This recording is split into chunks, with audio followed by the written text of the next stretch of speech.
임할 줄로 믿습니다. 본 말씀에 등장하는 예수님의 나이는 몇 살쯤 되었을까요?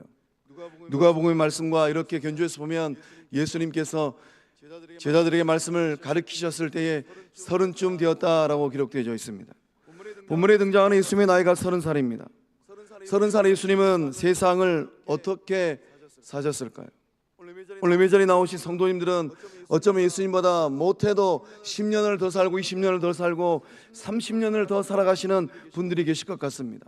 인생과 세상을 어떻게 살아오셨을까요? 어떻게 살아가고 계실까요? 앞으로 어떻게 살아갈 작정이실까요?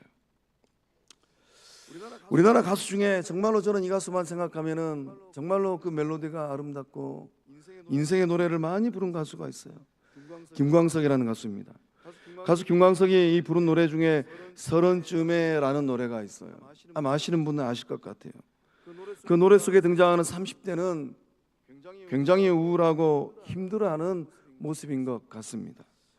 무엇 때문에 이렇게 우울하고 힘들어할까? 아마도 떠나간 사랑 때문에, 이루지 못한 사랑 때문에 아파하고 힘들어하는 것 같습니다. 어쩌면 이 노래를 불렀던 그 김광석이 자신의 인생을 바라보면서 이루지 못한 사랑 때문에 아파하고 힘들어하였을 것 같습니다. 우리 성도님들은 그 인생길을 걸어가면서 무엇 때문에 아파하고 힘들어하실까요? 서른에 읽는 아들러라는 책이 있는데 이 책을 보니까 이 책을 쓴 저자는 그 첫 서두에 오늘을 살고 있는 30대의 모습을 이렇게 기록하였더라고요. 제가 읽어드리겠습니다. 요즘 30대는 늘 걱정 속에서 살고 있습니다. 불확실한 미래가 걱정돼서 끊임없이 새로운 진로를 찾기 위해 고군분투합니다. 아마도 이 저자의 눈에 보였던 이 30대들의 삶의 모습이 상당히 안쓰러워 보였던 것 같습니다. 우리 성도님들의 자녀들 가운데 30대들 또는 손주들 가운데 30대들, 그들은 세상을 어떻게 살아가고 있을까요? 걱정 속에서 살고 있지는 않을까요? 불확실한 미래에 대한 염려와 두려움으로 자불안석하고 있지는 않을까요? 새로운 인생 진로를 찾기 위해서 동분서주하고 있지는 않을까요? 서울에 사는 30대들은 상당히 불안해한다고 합니다. 그들이 불안해하는 이유 중에 하나는 아마 그들의 삶의 자리, 이 보금자리의 문제, 이 전세주택 사기이지 않을까 싶습니다. 이 사랑하는 배우자를 만나서 인생의 첫 발을 내딛는데 정말로 쉽지 않은 삶의 자리에 대출받고 또 도움받아서 전세 이 계약을 했는데 이게 사기예요. 세상으로부터 매몰차게 내몰리는 30대들, 그들의 슬픈 노래가 어쩌면 가수 김광석이 불렀던 30쯤에 녹아있지 않을까 하는 생각을 해봅니다. 30까지 30대까지 이것이 없으면 인생이 괴로워진다고 합니다. 무엇일까요? 무엇이 없으면 인생이 괴로워질까요? 좋은 직장, 많은 돈, 좋은 학벌, 화려한 스펙, 이런 것이 없어서 인생이 괴로울까요? 물론 이런 것들이 없어서 인생이 고달프기도 합니다. 더 좋은 직장이고 더 많은 돈이 있고 더 좋은 학벌이고 더 화려한 스펙이라면 어쩌면 세상을 당당하게 살아갈 수도 있을 것 같습니다. 그러나 정작 이것이 없으면 인생이 고달파진다고 해요. 무엇일까요? 어쩌면 예배자리에 나오신 우리 성도님들도 인생을 40년을 살고 50년을 살고 60년을 살고 70년을 살았음에도 불구하고 이것이 없어서 인생이 고달픈 분들도 계실 것 같아요. 무엇일까요? 이상적 자아상이라고 합니다. 이상적 자아상. 이상적 자아상이란 스스로 중요하게 생각하는 분야에서 최고로 발달한 나의 모습을 의미한다고 합니다. 스스로 중요하게 생각하는 분야. 우리가 인생을 살아가면서 누구나 다 저마다의 삶의 자리 가운데 스스로 중요하게 생각하는 분야가 다 있어요. 하나님이 주시는 은혜와 은총의 삶을 살아가면서 이 분야는 그래도 내가 가장 중요하게 여기는 삶의 분야이지. 그러한 분야에서 최고로 발달한 나의 모습, 그 분야에서만큼은 누군가에게 이런 말 저런 말 하면은 무시당하지 아니하고 인정받고 존경받고, 그러한 나의 모습을 다 품고 있습니다. 이것이 바로 이상적 자아상이라는 거예요. 가령 디자인 분야에서 일을 하면은 앙드레 김만큼은 되지 못한다 하더라도 앙드레 김처럼 이 디자인 분야에서 인정받는 겁니다. 또 요리 분야에서 일을 한다면 백종원 씨처럼 그렇게 많은 식당을 경영하지 못한다 하더라도 그 분야에서만큼은 인정받는 요리사가 되는 거예요. 운동선수의 길을 걸어갈 때 참 요사이 축구 국가대표 두 선수 때문에 막 기사가 오르락내리락 하지 않습니까? 운동선수가 되려고 꿈을 꾸면은 못해도 토트넘 캡틴으로 그라운드를 누비고 있는 손흥민이처럼 정말로 실력도 있고 성품도 좋고 인품도 좋은 그러한 것들을 꿈꾸는 거예요. 요즘에 또 이제 전공의들이 참 또 정부 정책과 줄다리기 하느라고 정말로 병원들마다 어려운데 의사의 길을 걸어간다면 그 의학 분야에서 정말로 명의가 돼가지고 모든 병을 다 고치지 못한다 하더라도 자기를 찾아오는 그 환자들에게 길을 가르쳐주고 치료법을 제시할 수 있는 그러한 의사들, 실력도 있고 인품도 있고 자신의 이상적 자아상이 무엇인지 파악하고 이 정체성을 개발하는 것이 중요한 것 같습니다. 교회 공동체는 어떨까요? 우리 거룩한 빛 성광영 공동체는 하나님께서 우리를 향하신 정말로 아름답고 존귀한 우리만의 이상적 자아상을 가지고 있을까요? 문제는 대부분의 30대가 자신이 정말로 무엇을 중요하게 여기는지 모른 채 세상을 살아간다라는 거예요. 그저 다른 사람보다 우월해지는 것만큼 우월해지는 것에만 초점을 맞추고 살아간다고 합니다.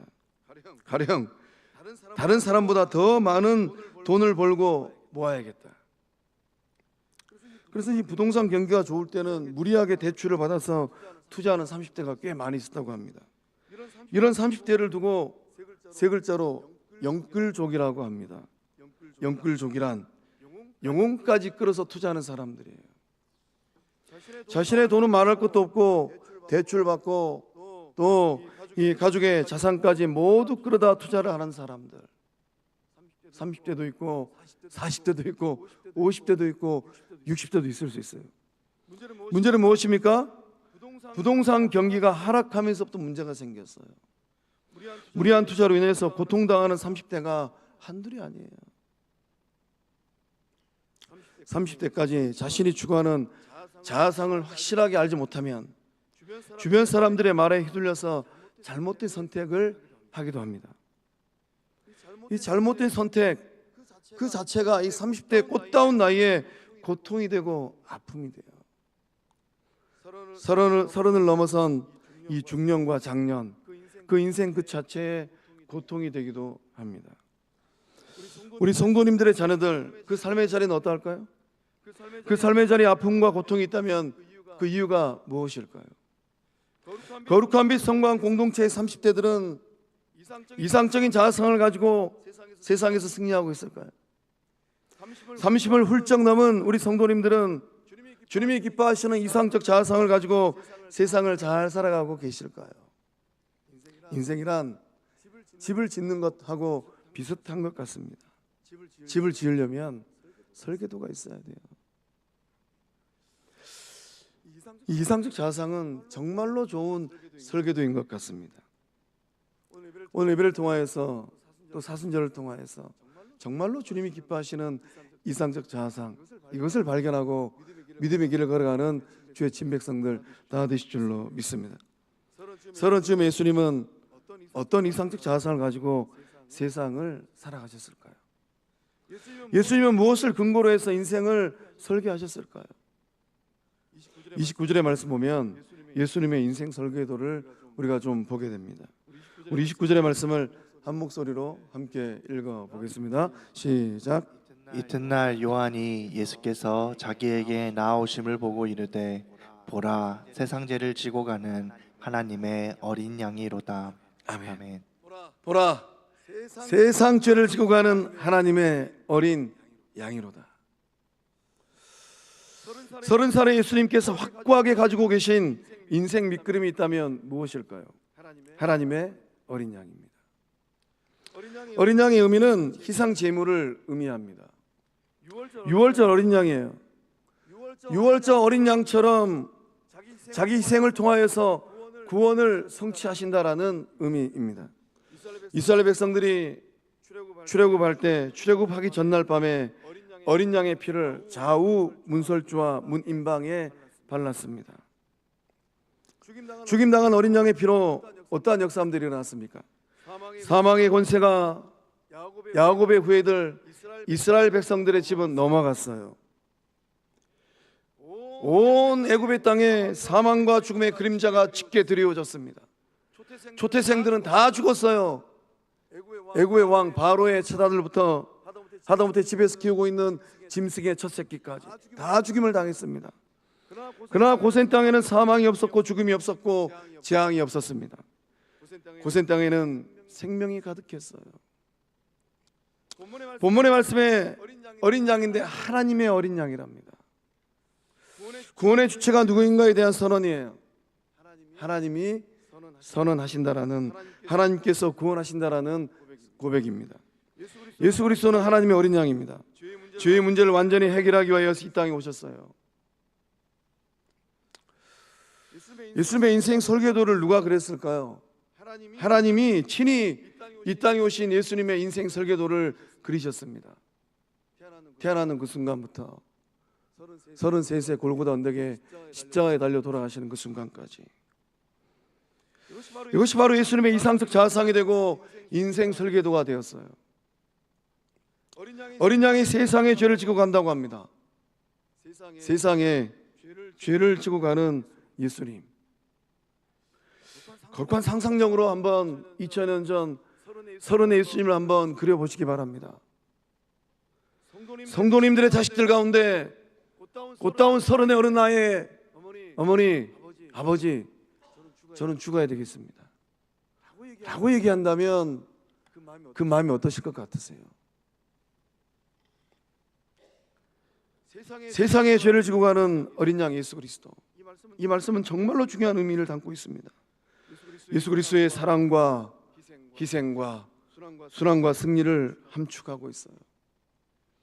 예수 그리스도의 이 죽음은 단 한 번의 희생이요 영원한 효력입니다.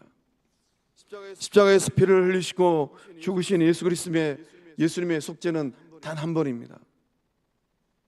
대속의 은혜는 십자가 위에서 단 한 번에 성취되었어요. 그러나 그 효력은 영원합니다. 예수 십자가 대속의 은혜는 유통기한이 없어요.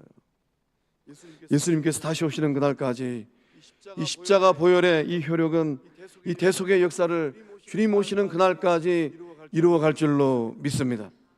십자가의 보혈로 누구든지 예수를 믿는 자는 죄의 용서함을 받고 구원함의 은혜를 받고 누릴 줄로 믿습니다.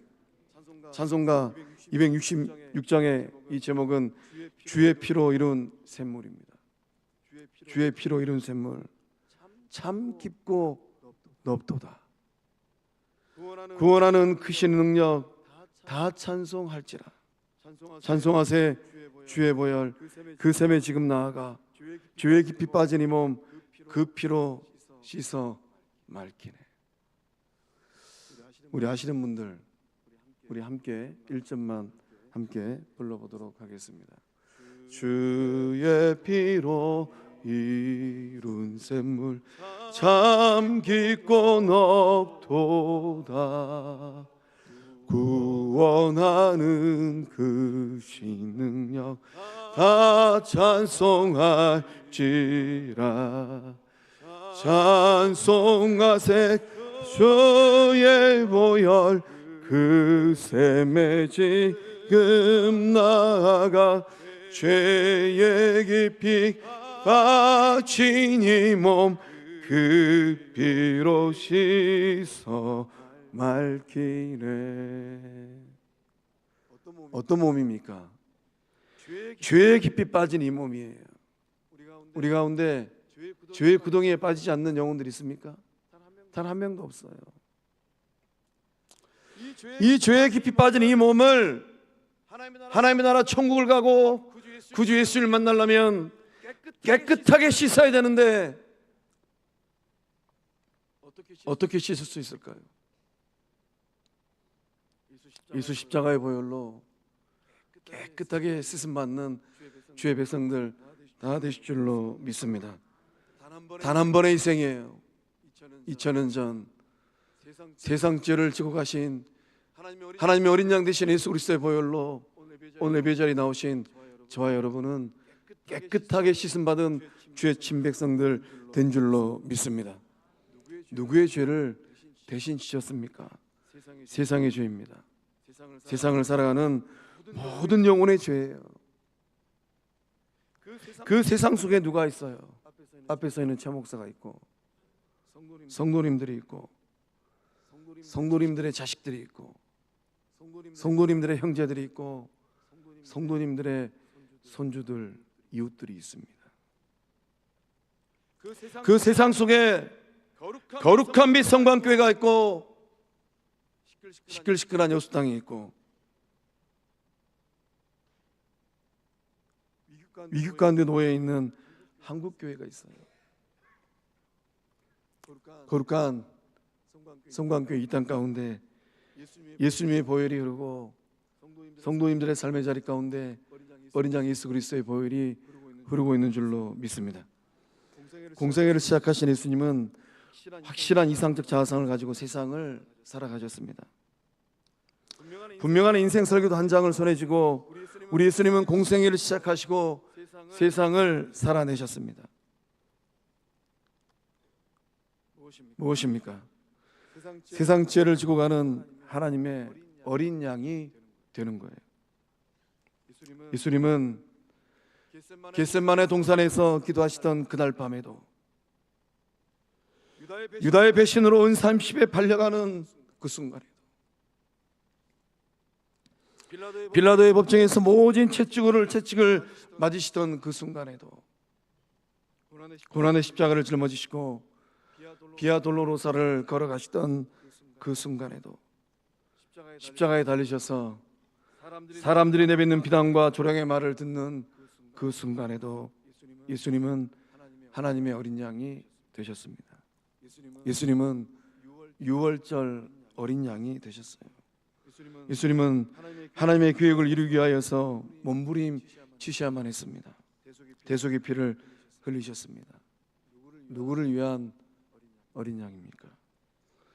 오늘 이 자리에 있는 앞에 서 있는 최 목사, 예배자리에 나오신 성도님들을 위한 어린 양인 줄로 믿습니다. 죄값을 위한 어린 양 되신 줄로 믿습니다. 예수님의 인생을 향하신 하나님의 뜻하심은 명확했습니다. 예수님의 인생을 향하신 하나님의 계획은 분명했어요. 하나님께서 예수님의 인생 설계도를 정확하게 그리셨습니다. 그 인생 설계도가 무엇입니까? 유월절 어린 양이 되는 거예요. 하나님의 어린 양이 되어서 대속의 역사를 완성하는 것입니다. 세상의 죄를 짊어지고 대신 죽는 거예요. 누구를 위하여 대신 죽었습니까? 무엇 때문에 대신 죽으셨어요? 예수님의 뒤를 따라갔던 베드로가 베드로전서 3장 18절의 말씀을 통하여서 이렇게 고백을 합니다. 우리 함께 읽어 보겠습니다. 그리스도께서도 단번에 죄를 위하여 죽으사 의인으로서 불의한 자를 대신하셨으니 이는 우리를 하나님 앞으로 인도하려 하심이라. 아멘. 예수님께서 꽃다운 30대를 사셨던 예수님께서 단번에 죄를 위하여 죽었답니다. 죄가 있어서 죽은 게 아니고 의인으로서 불의한 자를 대신하여 죽었답니다. 그 불의한 자가 누구일까요? 가슴에 손 한번 얹겠습니다. 제가 불의합니다. 제가 불의합니다. 제가 불의합니다. 불의한 자를 대신하여 죽었는데 그 죽은 이유가 무엇인가? 이는 우리를 하나님 앞으로 인도하려 하심이라. 예수님께서 저와 여러분을 하나님 앞으로 인도하기 위해서 단번에 죽으셨어요. 이것이 은혜입니다. 직분을 받는 것이 은혜가 아니고 목사의 타이틀을 달고 장로의 타이틀을 달고 안수집사의 타이틀을 달고 권사의 타이틀을 달고 수천 명 모이는 교회가 되는 것이 은혜가 아니라 하나님 앞에 서는 것, 이것이 은혜인 줄로 믿습니다. 그렇다면 이제 이후로 우리는 인생을 어떻게 살아가야 될까요? 이제 이후로 정말로 남은 인생을 우리는 어떻게 살아가야 될까요? 하나님이 주신 물질이 있고 생명이 있고 능력이 있고 은사가 있는데 어디에다가 써야 되겠습니까? 예수 십자가 대속의 사랑을 알고 있다면 이제 이후로 인생 설계도를 누구를 위하여 그려야 될까요? 예수를 만났던 바울은 고린도서 5장 15절의 말씀을 통하여서 이 놀라운 믿음을 고백합니다. 우리 함께 읽어보겠습니다. 시작. 그가 모든 사람을 대신하여 죽으심은 살아있는 자들로 하여금 다시는 그들 자신을 위하여 살지 않고 오직 그들을 대신하여 죽었다가 다시 살아나신 이를 위하여 살게 하려 함이라. 아멘. 아멘이실까요? 다시는 그들 자신을 위하여 살지 않고 이것이 주를 만난 무리로 사는 것이 아니라 제자로 예수를 따라가는 주의 친 백성들의 거룩한 고백 된 줄로 믿습니다. 교회는 예수님의 몸이에요. 못하려고 예수님이 이 반석에 내 교회를 세우리라. 선교 단체가 아니라 교회가 예수님의 몸입니다. 무엇하시려고 쪽수 많이 모이는 사람들 모이는 그런 집단되라고? 재정이 넉넉한 그런 재정력을 갖고 있는 모임이 되라고? 사람들로부터 우쭐거리는 그러한 일들이 일어나는 그런 사람들의 모임이 되라고 예수님이 그 몸을 십자가에 내어주셨을까요? 그게 아니에요. 다시는 그들 자신을 위하여 살지 않고 오직 그들을 대신하여 죽었다가 다시 살아나신 이를 위하여 살게 하려 함이라. 바울은 다베스 도상에서 부활하신 예수님을 만났습니다. 정말 잘난 사람이잖아요. 그 충격이 얼마나 컸든지 눈이 멀어버렸어요. 눈이 멀지 않는 그 바울은 있을 수가 없어요. 예수를 죽이려고 달려들었는데 그 예수를 만난 바울은 충격과 충격을 받아서 눈이 멀어야만 했습니다. 그것이 정상이죠. 구주를 만났는데, 하나님을 만났는데 이제 이후로 어떤 인생을 살아갈까 고민하던 바울은 남은 일평생을 예수를 위하여 살기로 결단하고 로마서 14장 8절의 말씀을 통하여서 이렇게 고백을 합니다. 우리가 살아도 주를 위하여 살고 죽어도 주를 위하여 죽나니 그러므로 살아 죽으나 우리가 주의 것이로다. 오늘 예배전에 나오신 성도님들은 어떤 이상적 자아상을 가지고 오셨을까요? 여러분은 어떤 인생 설계도를 가지고 어제의 삶을 살았고 오늘을 살고 내일을 살아갈 작정이실까요? 좋은 집을 사고 돈이 되는 땅을 사고 자녀들을 출세시키는 것도 중요한 일입니다. 하지 말라는 게 아니에요. 아주 중요한 일이에요. 그렇게 하시는 이유가 있다면 무엇일까요? 세상 사람들이 그렇게 하니까 나도 그렇게 한다면 아직 이상적 자아상을 발견하지 못한 30대와 영끌족과 별반 다르지 않아요. 오늘 예배전에 나오신 성도님들에게 도전합니다. 여러분의 인생 설계도를 수정하시기를 바랍니다. 여러분의 이상적 자아상이 수정되어지는 은혜가 예배를 통하여서 일어날 줄로 믿습니다. 우리 에베소 1장 11절과 12절의 말씀을 한 목소리로 읽어보겠습니다. 시작. 모든 일을 그의 뜻의 결정대로 일하시는 이의 계획을 따라 우리가 예정을 입어 그 안에서 기업이 되었으니 이는 우리가 그리스도 안에서 전부터 바라던 그의 영광의 찬송이 되게 하려 하심이라. 아멘. 모든 일을 그의 뜻의 결정대로 일하시는 이의 계획. 예수님의 인생 설계도를 친히 그리셨던 하나님께서 오늘 예배전에 나오신 성도님들 그 인생의 설계도를 그려주시고 거룩한 및 성막 영적 공동체가 걸어갈 그 설계도를 그려 주신 줄로 믿습니다. 그 안에서 기업이 되었으니 하나님의 기업이 되는 게 중요해요. 이는 우리가 그리스도 안에서 전부터 바라던 그의 영광의 찬송이 되게 하려 하심이라. 하나님의 계획을 따라가시길 바랍니다. 하나님의 영광의 찬송이 되시기를 바랍니다. 하나님의 영광이 되고 하나님의 찬송이 되기 위하여서 집도 사고 땅도 사고 자녀들도 출세시키시길 바랍니다. 하나님께서 역사하셔서 놀라운 일들을 이루어내실 줄로 믿습니다.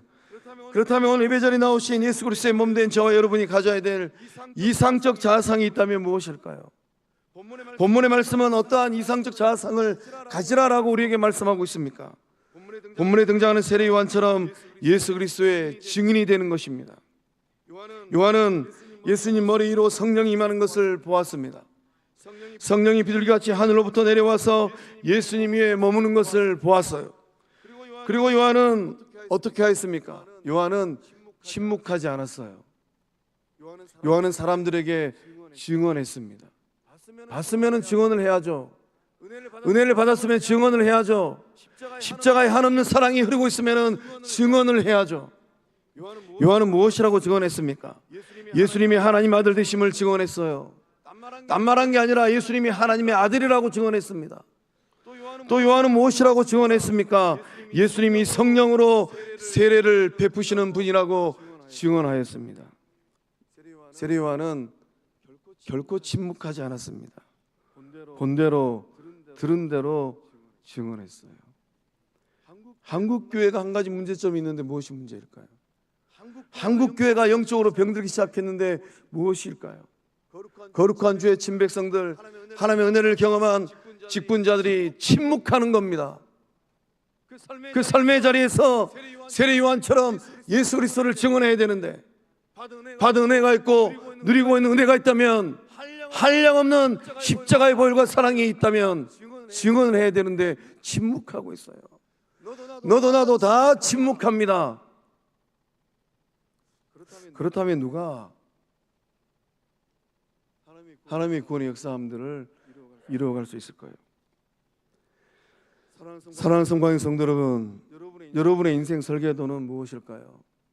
저 푸른 초장 위에 아름다운 집 한 채 짓는 것일까요? 넓디 넓은 여수 앞바다에 그림 같은 배 띄우고 낚시하는 것일까요?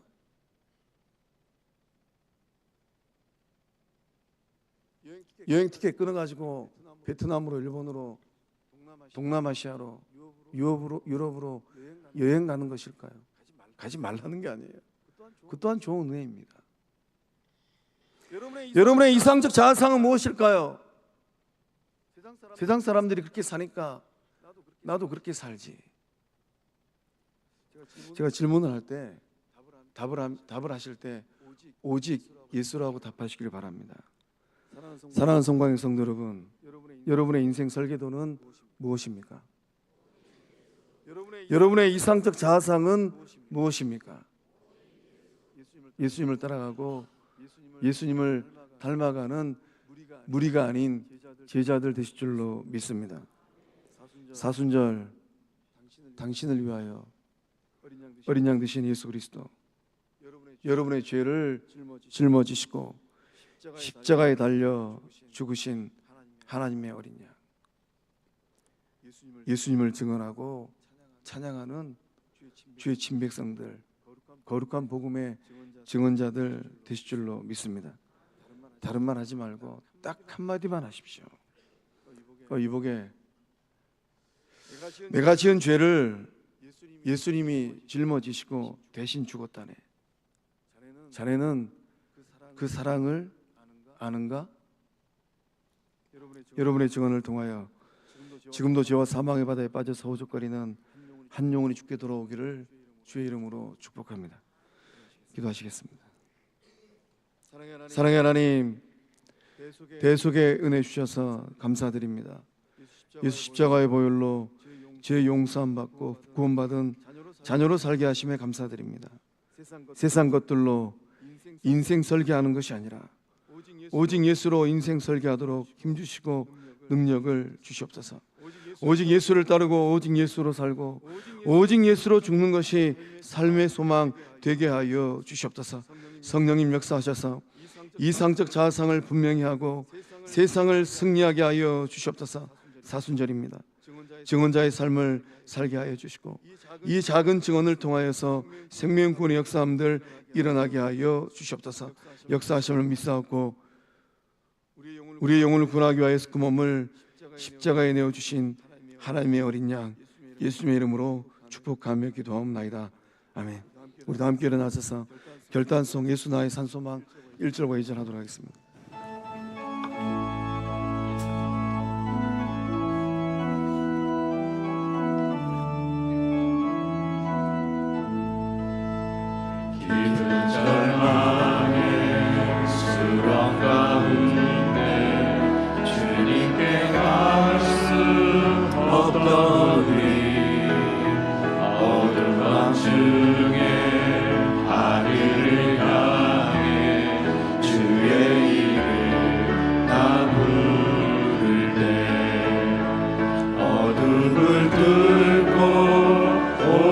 주 사랑 나의 절망 거두셨네.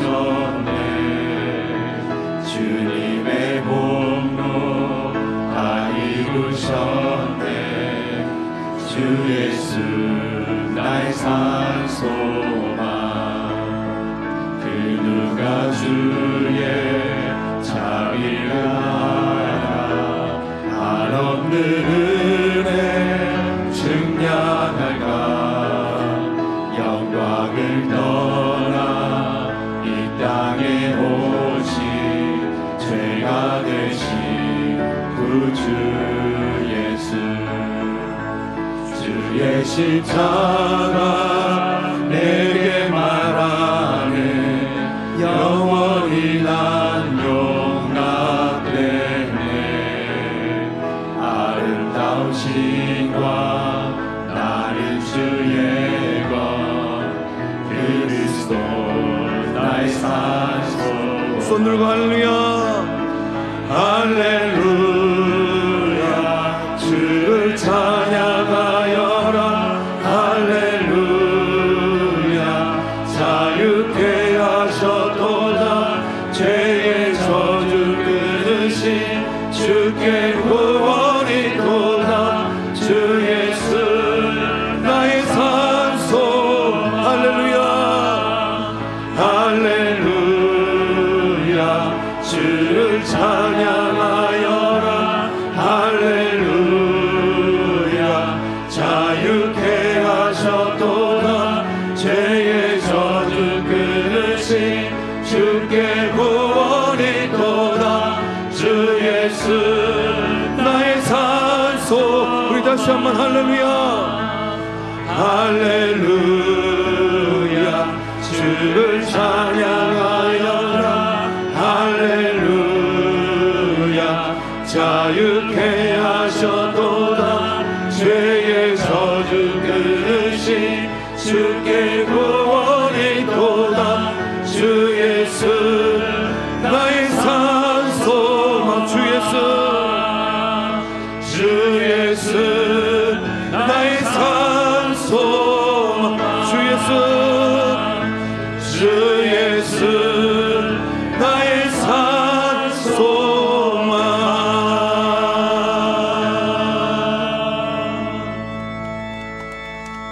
이제는 우리 예수 그리스도의 은혜와 하나님의 사랑과 성령 하나님의 유력의 통하심의 큰 역사하심이 단번에 그 몸을 십자가에 내어주시고 영원한 생명의 흐름을 우리 가운데 부어주신 예수 그리스도의 십자가의 보혈로 새로운 인생의 설계도를 그리고 이상적 자상 예수님의 증언되리라 믿음으로 고백하는 성광의 영적 권속들의 그 삶과 가정과 일터 위에 객지에 나가 있는 자녀들의 삶의 현장 위에 군복무 중인 자녀들, 병상에 있는 환우들, 3월 31일 날 예수를 만나기 위해서 올라올 새 가족들 그 삶 위에 이제로부터 영원토록 함께 하시기를 축원하옵나이다.